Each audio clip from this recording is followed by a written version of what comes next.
Hello and welcome along to Mondo Chalavec Movies. My name is John and this is going to be part 5 in my series where I take a look through my slipcases on my shelves.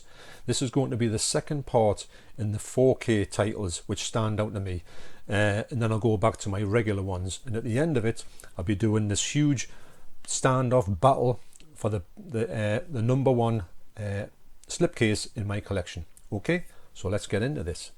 Okay, so first we have Kong versus Godzilla. No, we don't.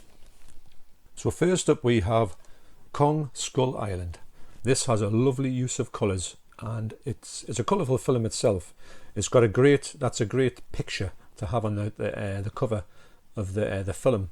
It's got lovely embossing there on that title, spot glossing and embossing on the same bit, which is lovely. And the picture itself with this is spot glossed as well. It just, I don't know, it just is, yes, his eyes are spot glossed as well, and you get that sort of shine off the whole thing when it's put into the light. It's absolutely beautiful, that cover, got to admit. I do like the film anyway, but that really drew me to this film. I knew that I had to get it with a slipcover on for that reason. The next one is La La Land. Now this is just, it's got a really high gloss cover, and I like the picture of that cover. I think it's got a great picture. I do like this whole, I don't think that's spot glossing, but this light seems to light up on this picture for me, and I just like the color palette they're using. I like the fact that it's high sheen. It does speak of the film itself. The film itself, I find, is a really underrated bit of a gem, and it's very colourful, the film as well. So that's why this cover needs to be colourful. So that's La La Land. The next one is Mad Max, the original Mad Max from 1979. Now this one here has been released in the US by Kino Lorber, and I just like this cover as just being a really good, it's a brand new cover, but it looks like it could have been made in 1979.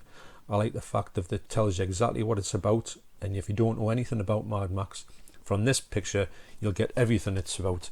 It's got a lovely flip art on there as well, the original artwork, so it's got everything going for it, and it's a lovely print on here as well. But I do like that as a bit of a throwback to these sort of sensationalistic video titles that you would see in the video library. You'd see of these covers. No spot glossing or anything, but it's just really old school for me. The next one is 1917.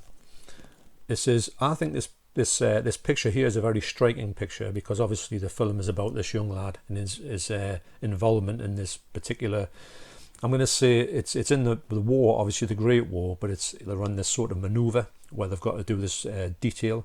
So to me, this sort of tells you everything you need to know about this film in there, and I do think it's better than most covers that is from 1917. It's got a few covers, and this for me is the best cover.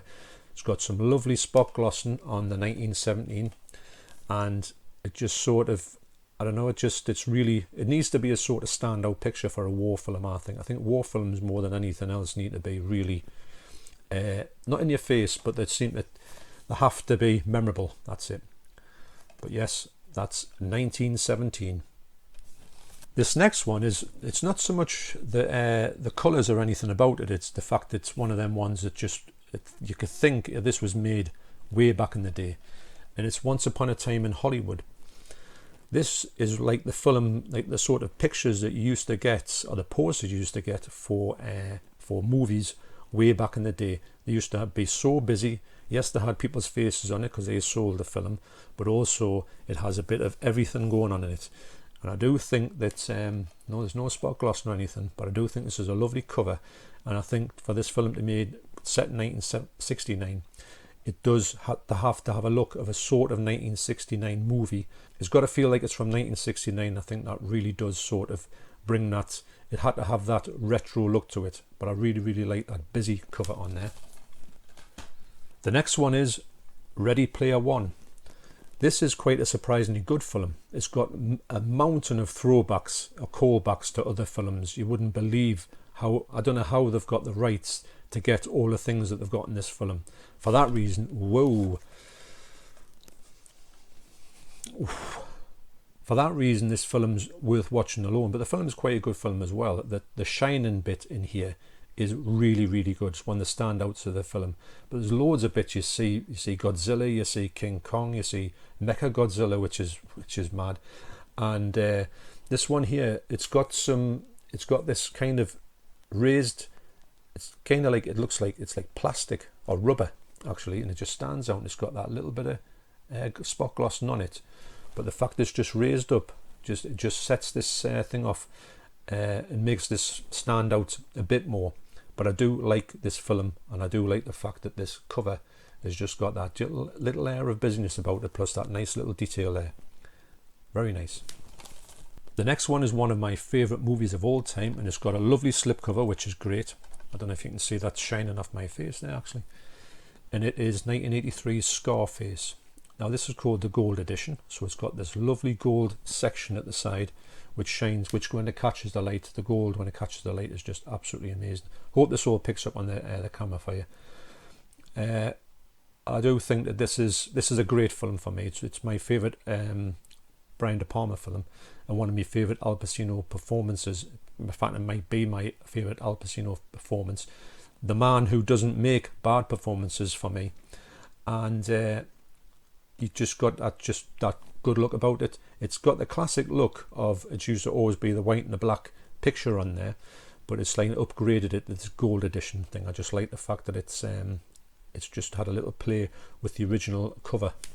So the next one, me and my wife went to see at the cinema, and we had a great time with it, really enjoyed it. Actually, I'm going to start watching these ones again. And it is the Spider-Man film Far From Home. This is kind of like Spider-Man 2 in the recent ones that's come out. Spider-Man 3, or Still Far From Home, I think it's called, is going to be coming out soonish. But this is a great cover because you've got the whole Spider-Man there, and you've got this alter ego there, which he had to use in the film to make people think that he wasn't the real Spider-Man. It's a bit hard to explain, but it's got no embossing or anything, spot glossing or anything, but it's just like that cover. It really stands out as something that you think, wow, what's happening here? It's Spider-Man, but what's this whole about? But I love it. Got a lovely lot of detail on there. Very well drawn. Excellent. So this next one is a film that me and my wife saw at the cinema as well, and it is Toy Story 4.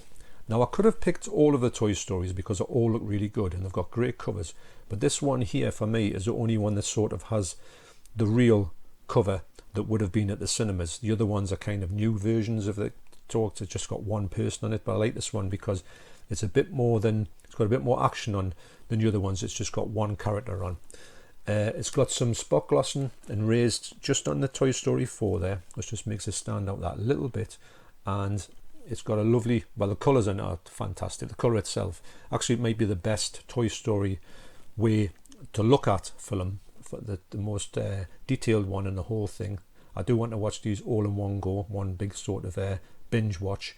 I've never watched them in the 4K yet, but the cinema looked absolutely amazing. So that's Toy Story 4 with that lovely little bit of attention. They've all got some spot glossing on all of the Toy Story ones, but this one to me is the one that looks the best out of the 4.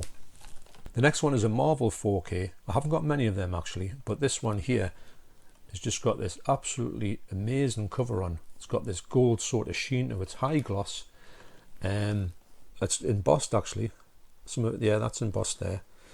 And it just, the film itself is really good actually because it's directed by, I'm going to always blank on his name. So this is directed by Taika Waititi. Always blank on his name. And although it's very memorable.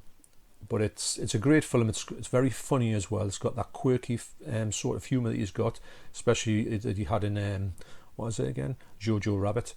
But the cover on here stands out, I think, from most of the covers because it's just got that really bright look in it, and the colour that they use on here is just really brilliant. The fact that they've got that goldenness about it, do like that one.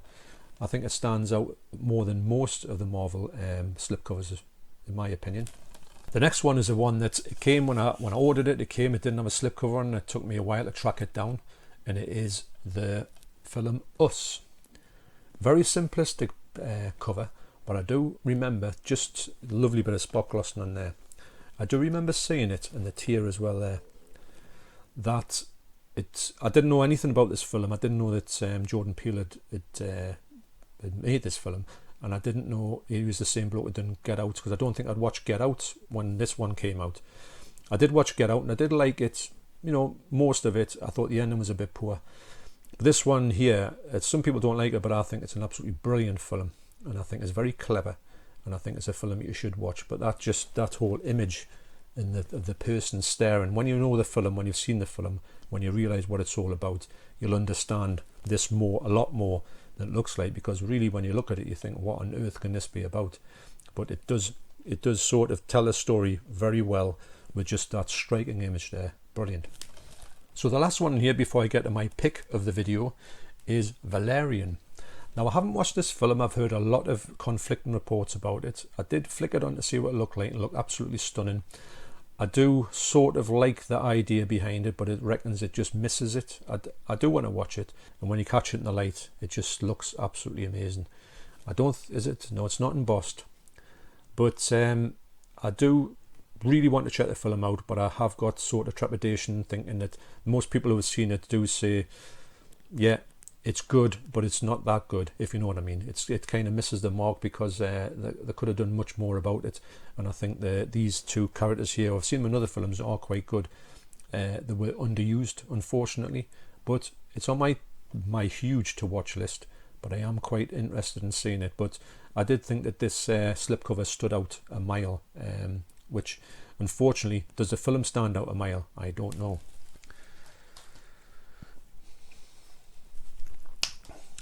So my top pick in this last of the 4Ks from my shelves, and I'm going to be doing more into the sort of regular slipcases in the rest of the collection, and I do think there's going to be maybe another 2 to 3 parts before I reveal the big huge countdown. I'm going to rate all the ones I've got here and you'll find out what I think personally is my favourite of all my slipcovers in this collection. So this one here, I didn't think that slipcover was as good as it was. When I was taking it off the shelf, it kind of went, wow, that's not bad at all. And it is the movie Passengers. Now, if one can catch this in the light, and you can see the people's eyes, and then you see it just seems to light up. If you can get into a certain light, this thing comes to life. I know there's another version of this, and I didn't want to get it. It was like a bigger version in HMV, but I couldn't. Every time I went to HMV, it wasn't there, and it was down to £6 or something ridiculous like that. But saying that, I mean, I got this for about £7 anyway off eBay. But the actual look of it is quite breathtaking. Really, the colours are just they do take it by surprise. So that's my pick of this particular bunch. And that's going to go into my battle royale with the other ones. So I'll recap on them. Daughters of Darkness with a lovely lenticular case. Beautiful cover that. And the picture quality in there is absolutely stunning. 88 Films, The Devil's Honey, which is a lesser known Lucio Fulci film, but it's pretty good actually, but it's a strange one. Another 88 film release. I'll not be able to do this quite soon. I've got a handful, and it's Eliminators, just super busy, super 80s, brilliant. And the last one is going to be, if I can get a hold of it, it is the Arrow film Crimes of Passion, and when that gets in the light, it just look at that, it just comes to life. So yeah, so that is my pick of this particular one, and these are all going into their fight off. So thanks for watching, and I'll be doing this. I'll be continuing on with the series, and let's see where we get to the end. How many parts that's going to be? I'm not too sure how many parts, but I think it's going to be 7 or 8. Can't wait to see what the final countdown is going to be. Okay, so thanks very much for watching, and I'll see you on the next video. Cheers.